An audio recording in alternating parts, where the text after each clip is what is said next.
Imagine the biggest names in music, men who ruled the charts, shaped a generation, billionaires in designer suits, now suddenly dragged into the darkest courtroom drama of the decade. A mega rap mogul, once praised as a cultural icon, now facing accusations so serious they sound like scenes from a Netflix crime thriller. This isn't fiction. This is happening. And it's happening fast. Sean "Diddy" Combs, a name that once stood for glamour, power, and music domination, is now at the center of a federal investigation so explosive it's shaking the entertainment world to its very core. But wait, just when things couldn't get more intense, Kanye West walks into the courtroom. Yes, that Kanye. The headlines go wild, cameras flash, reporters run. Why is he here? Is he supporting Diddy? Or is there more to the story? Some say he's next. Some say he's flipping sides. Nobody knows for sure. And that's what makes this so addictively watchable. This isn't just a trial, it's a reckoning. With sex trafficking charges, secret parties allegedly involving coercion, hush money trails, and now celebrity cameos in court, what we're witnessing might be the biggest takedown in hip-hop history. And the question on everyone's mind isn't just is Diddy guilty, it's who else is involved. So get ready, because this story is packed with secrets, lies,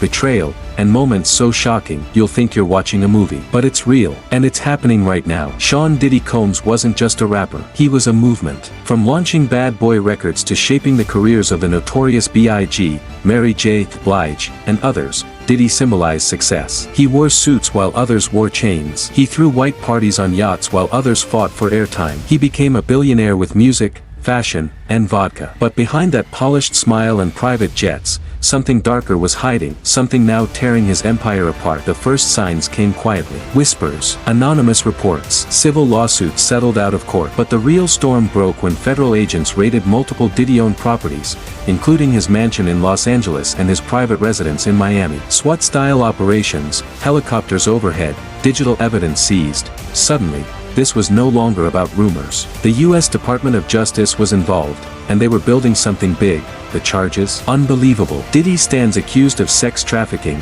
coercion, racketeering, and maintaining a system of intimidation designed to silence victims. Prosecutors claim that Diddy not only hosted wild, high-profile parties, but that those parties involved manipulated guests, underage individuals, and women who were allegedly forced into acts against their will. Some of these claims date back more than a decade. Others, chillingly, are recent. And the craziest part, he's not the only one under scrutiny. One witness mentioned the involvement of other rap icons still unnamed by the court. According to insiders, investigators are examining travel logs, chat records, financial transactions, and even camera footage from luxury penthouses and hotels. The digital trail is wide and growing. While Diddy's lawyers call the accusations outrageous and a media-fueled hit job, the prosecutors are methodical. They've got timelines, testimonies, and tech evidence. And one particular witness, a woman whose identity remains hidden, says she was flown across states, trapped in a cycle of manipulation, and paid off to stay quiet. It's no longer about just defending Diddy's name. It's about who else might fall, because the industry knows when one giant crumbles, it shakes the whole tower. The courtroom was already tense. Security was tight, reporters were swarming the halls, and Diddy sat surrounded by his legal team, eyes locked forward, barely blinking. Then, out of nowhere, Kanye West walked in, dressed in black, with a blank expression and no entourage. He stepped into the gallery like a ghost from Diddy's past. Gasps filled the room. Phones went up. The judge even paused, clearly aware that something unexpected had just entered the scene. But why was Kanye there? That's the twist no one saw coming. Some sources claim he came as a silent show of support, maybe to signal loyalty to a longtime friend. But others say he had a far more strategic reason. One theory, now spreading fast online, is that Kanye wasn't there to watch, but to warn. A cryptic gesture, a silent message. Was he trying to tell Diddy, they're coming for me next? Or was he distancing himself before the fire spread further? And then there's the darker rumor, the one nobody wants to say aloud but everyone's thinking. What if Kanye is part of the investigation? Federal probes don't just build cases overnight. They stack them. They pressure one person to talk, then squeeze that name to flip on someone higher. With Kanye's past controversies, erratic behavior, and history with the same inner circles as Diddy, fans are starting to ask, could he be involved? involved? Or worse, could he be cooperating? Kanye didn't speak a word during the session. He stayed for just under 40 minutes. No comment to press, no statement released, but his presence alone was a nuclear moment. Within hours, Kanye's court appearance was trending worldwide. Memes flooded the internet. TikTok speculated whether this was a sign of more celebrity names being dragged in, and music fans everywhere were left with a feeling they couldn't shake. This case just got bigger. Legal experts say his visit could have legal implications if he's called as a witness, or possibly even a defendant. For now, his role remains in the shadows. But one thing is certain, the moment he walked in, this went from a scandal to a historic event. As the trial moves forward, the courtroom becomes a war zone, not with fists or weapons, but with files, hard drives, and stories that have waited years to come out. Prosecutors call it one of the most carefully constructed celebrity facades ever dismantled. But beneath the high-end parties, brand deals, and red carpets, something far darker has started to show: a network, possibly built on control, silence, and fear.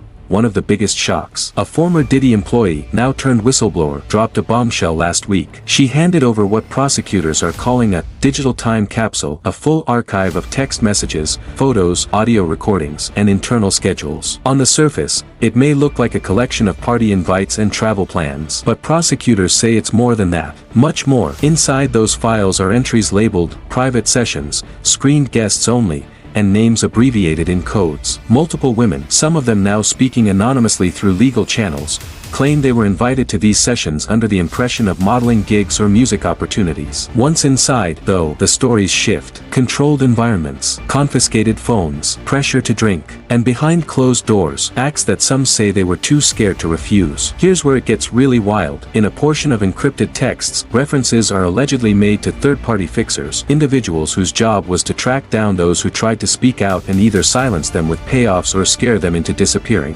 Whether those texts are real, and whether they directly link back to Diddy, is still under legal debate. But they've been entered as exhibit material. The court is taking them seriously. Even more chilling, one message in the file reportedly says, "She's gonna talk. Shut it down. Use the Tokyo tape." No one yet knows what the Tokyo tape is, but already, online conspiracy channels are running wild with theories. A secret recording, a bribe, a hidden scandal involving another celebrity, and if that wasn't enough, another name keeps popping up across multiple entries: a high-profile rapper who has yet to be named in the case but has strong ties to both Diddy and Kanye. Insiders say investigators are quietly watching that artist's moves, expecting a potential subpoena in the coming weeks. Every day of this trial feels like peeling back a layer of a much bigger secret, and each layer leads to more questions. How far does this network go? Who knew and said nothing? And what happens if one person decides to name names on the stand? This is no longer just a trial. It's becoming a blueprint of how power can be used not just to rise, but to protect, intimidate, and erase. As the court reveals more and more, something strange is happening behind the scenes. Quietly, strategically, other celebrities, especially those once seen partying with Diddy, have started deleting photos, cutting off comments, and even scrubbing their Instagram timelines. People who were always proud to be part of the inner circle are suddenly silent. And that silence, it's not peace, it's panic. Lawyers for two major producers, one of them Grammy-nominated, have already confirmed their clients received subpoenas last week. One of those producers was seen at the same parties now under investigation. Another was allegedly involved in guest arrangements at VIP suites. These aren't just background names. These are people with platforms, fans, and brand deals. And the fear: if one person flips, everyone starts falling. Legal experts are calling it a domino effect, the kind we've seen before in Hollywood. One accusation leads to 10, then 20, then a whole structure collapses. With Kanye's presence in the courtroom and whispers of another superstar under investigation, the stakes are no longer just about Diddy. The music industry itself feels like it's holding its breath. Meanwhile, sources inside the investigation claim a second whistleblower has emerged, this time a former security contractor who allegedly has surveillance logs from inside several properties. If true, this could blow the case wide open, because hard drives and text messages are one thing, but video, that changes everything. What started as one man facing trial is now a web of shadows, fake smiles, and secrets hidden in plain sight. The fall has begun, and no one at the top seems safe anymore. Until now, most of what we've seen in court has been testimony, text evidence, and witness claims. But on day 12 of the trial, everything changed. The prosecution introduced a sealed exhibit that they claim could become the defining piece of this case: a video file, codenamed internally as the Tokyo tape. The courtroom froze. Diddy's lawyers immediately requested a delay. The judge said no, the contents of the tape haven't been released to the public yet, but from what's been revealed so far, It appears to contain real footage from a luxury penthouse in Tokyo taken in 2017. There are several people in the video. At least 2 women, a male celebrity whose face is blurred, and someone that prosecutors strongly suggest is Diddy himself. What's happening in the footage hasn't been confirmed, but it reportedly includes non-consensual scenes, highly questionable activity, and what might be direct verbal threats. The defense calls it deepfake manipulation. The prosecution says the metadata is solid. Then came the deal offer, a major twist. Prosecutors approached Diddy's team with a potential plea bargain. If he confesses to a reduced charge and provides names, real names, of others in the alleged trafficking ring, he could avoid a life sentence. According to sources, Diddy refused, at least for now. But someone else didn't. An anonymous witness, codenamed Redbird by the court, agreed to testify after seeing the tape. She described years of trauma, naming specific dates, flights, and even celebrity attendees. Her testimony shook the courtroom.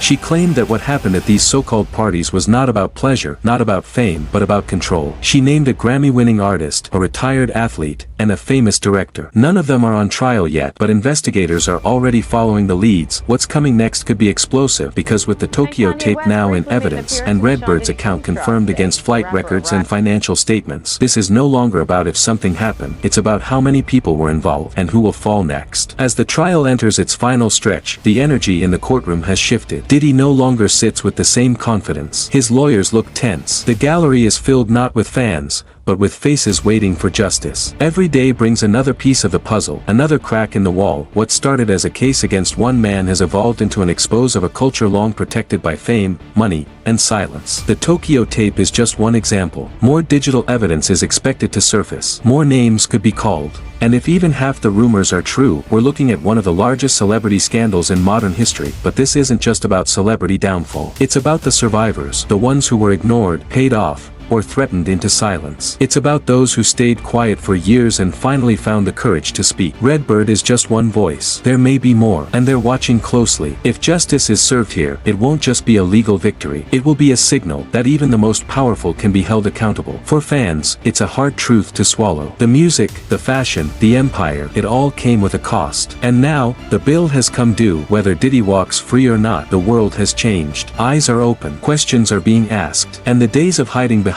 platinum records and private jets are over. This isn't just a fall from grace, it's a reckoning. And as this case continues to unfold, remember, the most shocking chapter might still be the one we haven't seen yet.